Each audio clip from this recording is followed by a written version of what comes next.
अस्सलामुअलैकुम वरहमतुल्लाहि वबरकातुह। आज शुक्रवार तारीख 15/1/1442 शुक्रवार यौमुल जुमाती। अंग्रेजी तारीख 4/9/2020। ધોરણ 10।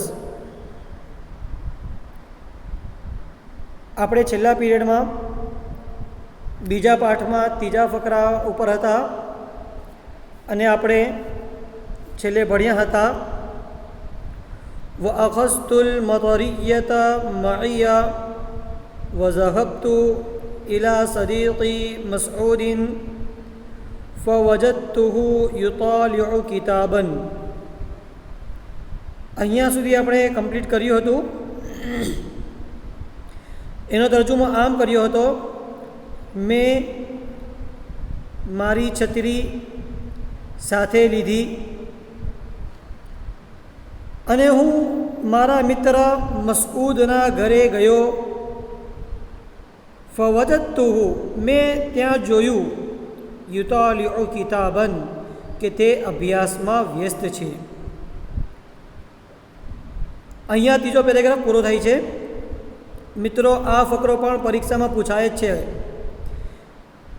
એ ભ્રમમાં ન રહેતા કે અત્યારે તો શાળાઓ બંધ છે, ક્યારે ઉઘડશે, ક્યારે બધું થશે, પરંતુ વરસ પૂરું થતાં વાર નહીં લાગે અને બોર્ડની પરીક્ષા આવી જશે। એના પહેલાં પ્રથમ સામાયિક અને બીજી સામાયિક આપણા માથા ઉપર મંડાઈ રહી છે, એટલે અત્યારથી જ કુંભકર્ણની ઊંઘમાં ન રહેતા જાગૃત થઈ જઈએ, ચોક્કસ થઈ જઈએ અને જે કંઈક પણ શિક્ષકો દ્વારા આપણને માર્ગદર્શન આપવામાં આવે છે તે પ્રમાણે આપણે આપણો અભ્યાસ ચાલુ રાખીએ। આપણે ધોરણ 10માં છીએ, ખૂબ જ અગત્યનું વર્ષ છે। એક વખત મહેનત કરવાની છે, પછી ઇન્શાલ્લાહ આરામ જ છે। એટલે તમે લગભગ ધોરણ 8માં કે 7મામાં એક કવિતા ભણ્યા હતા, તેમાં એક પંક્તિ આમ હતી, જે વાંચે ચોપડી તે ચોપડી ચોપડી ખાય। જ્યારે તમે અહીંયા આવશો સ્કૂલમાં, શાળામાં, ત્યારે ઇન્શાલ્લાહ આની પર આપણે ચર્ચા કરીશું। આગળ ચાલીએ ચોથા પેરેગ્રાફ। ચોથા પેરેગ્રાફમાં કુલતુ લહુ અલા તખરુજ યા અખી, મેં મારા ભાઈ, મેં મસઉદને કહ્યું, મેં મસઉદને પૂછ્યું, મેં મસઉદ સાથે ચર્ચા કરી।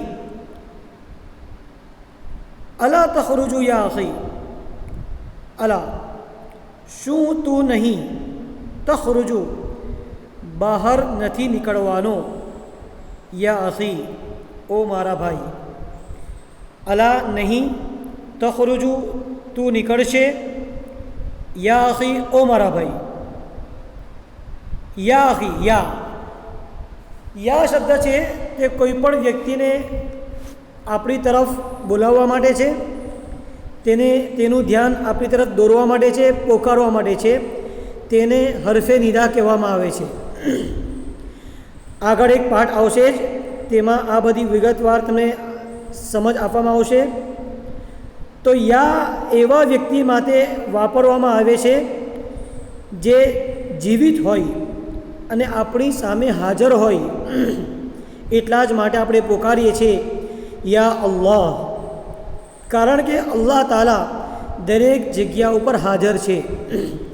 એટલે એના સિવાય બીજી કોઈ એવી વ્યક્તિ જે આપણી સામે હાજર ન હોય, તેના માટે આપણે શબ્દ યાનો ઉપયોગ કરી શકતા નથી। આ અરબીનો કાયદો છે। તો યા આખી, ઓ મારા ભાઈ। આખા વાક્યનું ભાષાંતર આમ થશે, કુલતુ લહુ, મેં મસઉદને કહ્યું, મેં મસઉદને પૂછ્યું, અલા તખરુજ યા આખી, ઓ મારા ભાઈ, તું ઘરની બહાર નહીં નીકળે। નતનઝ્ઝહુ, આપણે ફરવા જઈએ, વનમશી કલીલન, અને થોડું ચાલીએ.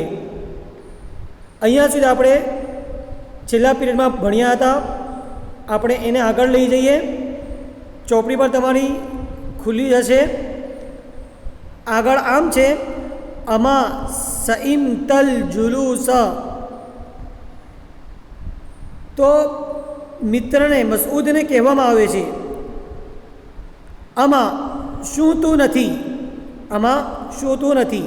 સઈમત કંટાળી જવું, સઈમત તું કંટાળી ગયો છે. અલ જુલુસ, જુલુસ એટલે બેસી રહેવું. જ્યારે વરસાદ પડતો હોય તો માણસ ક્યાં રહે છે? વધારે પડતો ઘરમાં બેસે છે, દુકાનમાં બેસી રહી છે. અને સળંગ સળંગ વરસાદ પડે આખો આખો દિવસ. જેવી રીતે કે અત્યારે થોડા દિવસ પહેલાં એવી પરિસ્થિતિ હતી ગયા અઠવાડિયે કે આખો આખો દિવસ વરસાદ પડતો હતો, માણસ બહાર નીકળી ન શકતો હતો. તો એવા સમયની વાત કરે છે અને પૂછે છે, મસઉદને પૂછે છે, અમા સઈમતલ જુલુસા, શું તું ઘરમાં બેસી બેસીને કંટાળી નથી ગયો? શું તું ઘરમાં બેસી બેસીને કંટાળી નથી ગયો?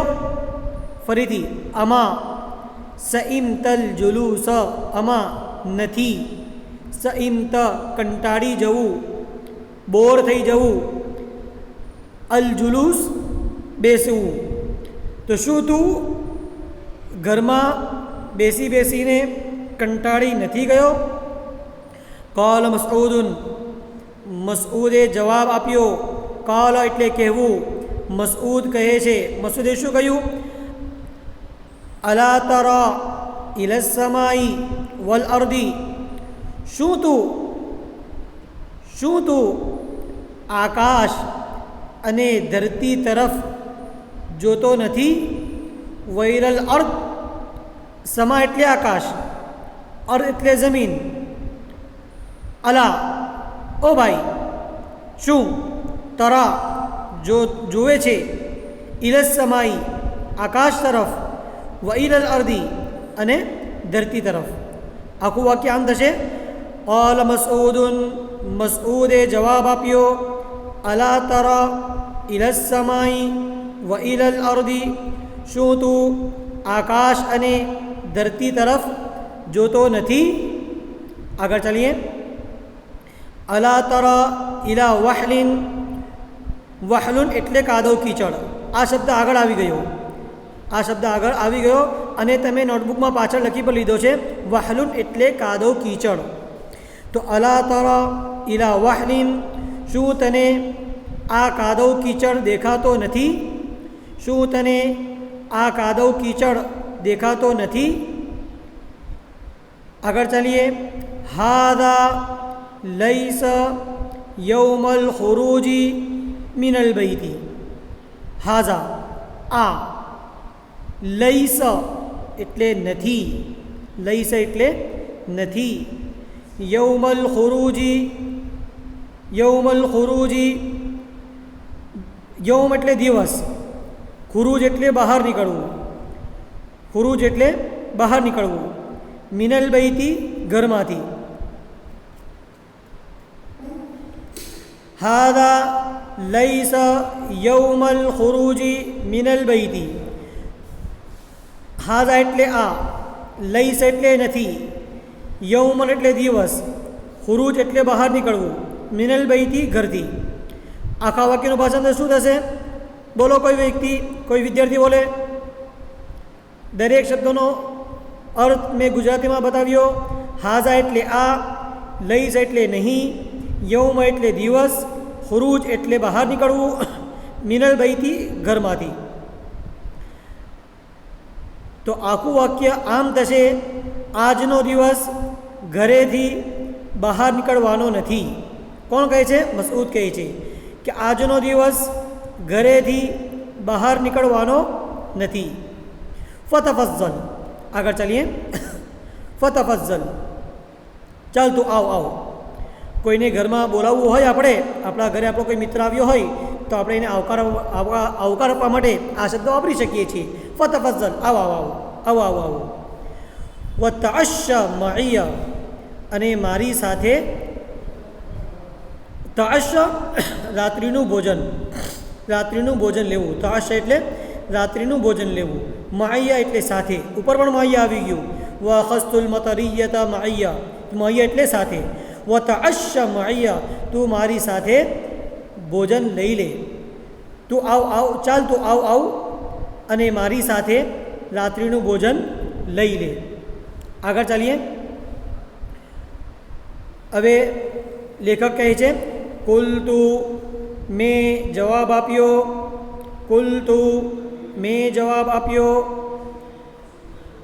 અમ્મલ જુલુસુ ફનામ.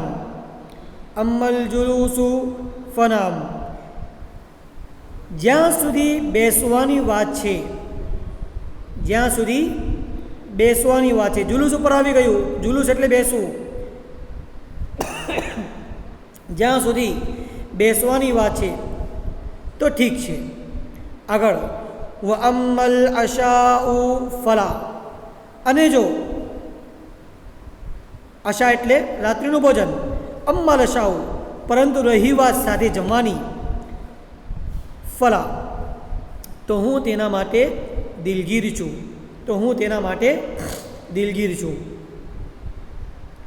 તો આશા શબ્દ તમારે લખવો પડશે. આશા એટલે રાત્રિનું ભોજન.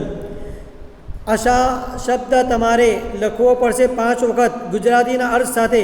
આશાઉ એટલે રાત્રિનું ભોજન. જુલુસ એટલે બેસવું. વહલુન એટલે કાદવ કીચડ. આગળ ચાલીએ. ફઇન્ની ઉરીદુ અન અરજીઅ ઇલલ બૈતી સરીઅન. ફઇન્ની ખરેખર હું, કારણ કે હું. ફઇન્ની ખરેખર હું, કારણ કે હું. ઉરીદુ, જો આમાં મારાથી અમુક જગ્યાએ જબરજસ્ત પેજમાં ભૂલ થઈ છે, તમે ચોપડીમાંથી જોઈને લખજો બરાબર. હા, ફઇન્ની કારણ કે હું, ઉરીદુ ઈચ્છું છું. અરાદલ્લાહુ અલ્લાહ તાલા ઈચ્છે છે, તો ઉરીદુ હું ઈચ્છું છું. અન કે અરજીઆ પાછો ફરી જવા માગું છું. ઇલલ બૈતી ઘર તરફ. સરીઆન ઝડપથી, જલ્દીથી. ભાઈ પેલા લેખક આમ કહે છે ને કે ભાઈ જ્યાં સુધી બેસવાની વાત છે ને બેસીશ તો ખરો, પરંતુ જ્યાં સુધી ભોજન લેવાની વાત છે તો નહીં. કારણ કે શું કારણ એનું? ફઇન્ની ઉરીદુ અન અરજીઅ ઇલલ બૈતી સરીઆન, કારણ કે હું જલ્દીથી ઘરે પરત થઈ જવા માગું